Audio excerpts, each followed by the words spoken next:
Hi traders, welcome back to Pure Technicals. This is Sam Broy. Following on from the previous lesson on pin bars, we're now going to be looking into inside bars and engulfing bars. Now, as always, I have the most relevant levels of support and resistance already placed on my charts when I open them. And we're going to be looking for a signal like this one here, which I previously mentioned on the pin bar lesson. We actually have a bar here that stays exactly in the trading range of the previous bar, and that is basically simple as what is known as an inside bar. This one isn't perfect because you can see it did actually travel slightly lower than the previous bar, but that's the rough idea of it. You can see you have another one here. When you get these inside bars at support and resistance, they're a very good sign that things are going to change direction. And the reason for that is when you see a bar like this trading in the middle of the range of the previous bar, this is called the mother bar, this is called the inside bar. When you see the inside bar trading inside the range of the mother bar, you can see it's a level of consolidation. Consolidation is normally a thing that happens when a market is about to change direction. It's a day of indecision, or maybe a few hours of indecision before the market breaks out and changes direction. As you can see, it's exactly what happened here. You had the market come up, test resistance at 1.34. The next bar was the consolidation bar, the inside bar, and then you see the market start to fall away, start to sell off. Now, the way we trade these is we wait for the inside bar to form and close for a new bar to open, and then you mark the highs and the lows of this mother bar. For example, the high of this mother bar was here, the low was here. When you see an inside bar, the market could move either way, so the safest way to do this is to trade a break of highs or lows. So you can set a buy order above the high in case it breaks higher, or you can set a sell order above the low in case it breaks lower.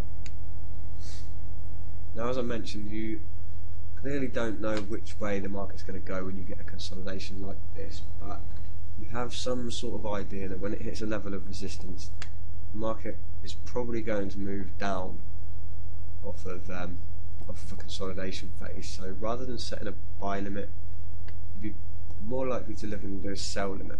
And if you put a sell limit on this and it broke down through, you would actually gain just over 100 points. It's quite a big move. If you traded on the break below, your stop loss would be above the high, so you'd be talking about just above here, above the very high of the mother candle, and then if things did actually happen to break up, you'd be stopped out immediately.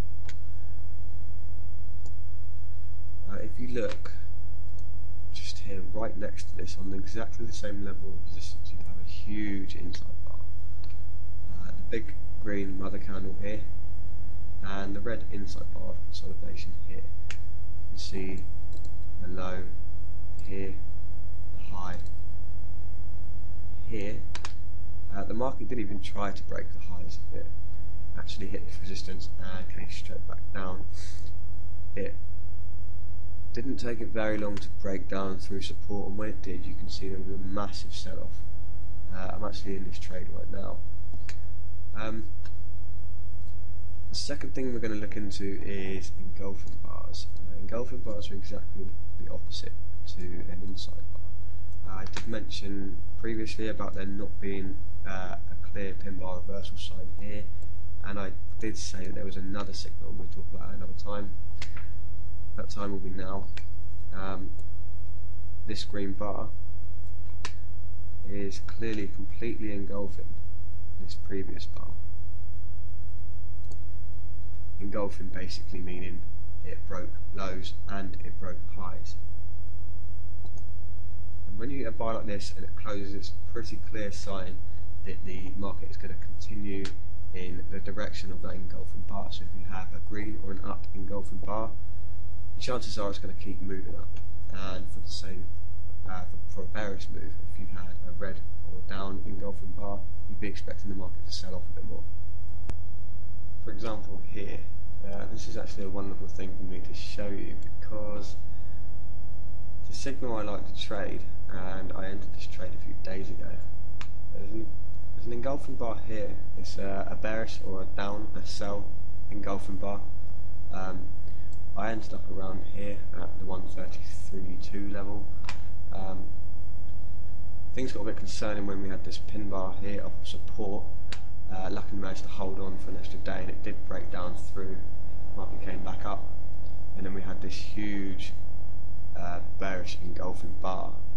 A lot of this was actually because of news today. Some data came out that was bad for the euro, and that's what's caused such a huge move down. But it's actually made a nice price action engulfing bar. So now I know I can hold on to this position for slightly longer than I did plan to, possibly targeting 1.30, which will be a pretty huge profit. So just to clarify things once more, inside bar basically consists of a mother bar and 1, 2, maybe 3 even inside bars that trade within the range of that mother bar. You normally find them at support and resistance. If you find them at resistance, you're normally going to be looking to sell, and the profit targets will be next support. For example, this one, you would have been looking to profit target around here, where you had previous support.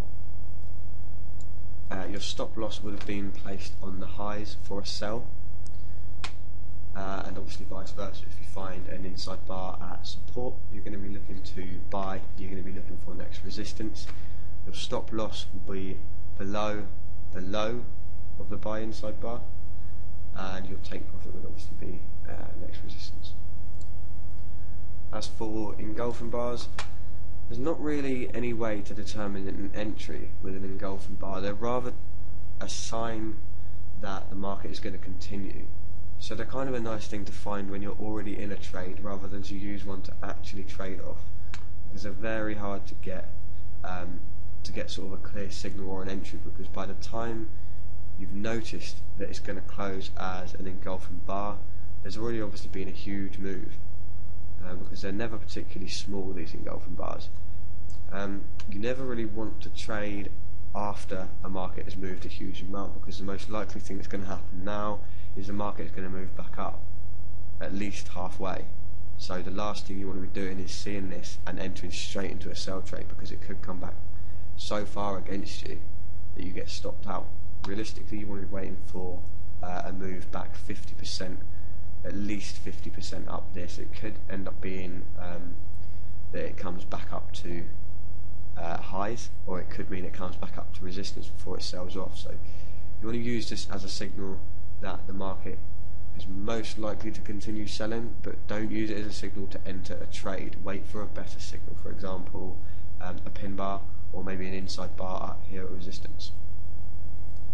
If you did manage to find later on that the market came down a tiny bit more, maybe came back up, hit resistance, and you had a pin bar, for example like this, like we stated in the previous lesson, you saw a signal like that after this huge bearish engulfing bar, it would be an extremely likely signal to be trading off. But you do not want to be trading off of this engulfing bar alone.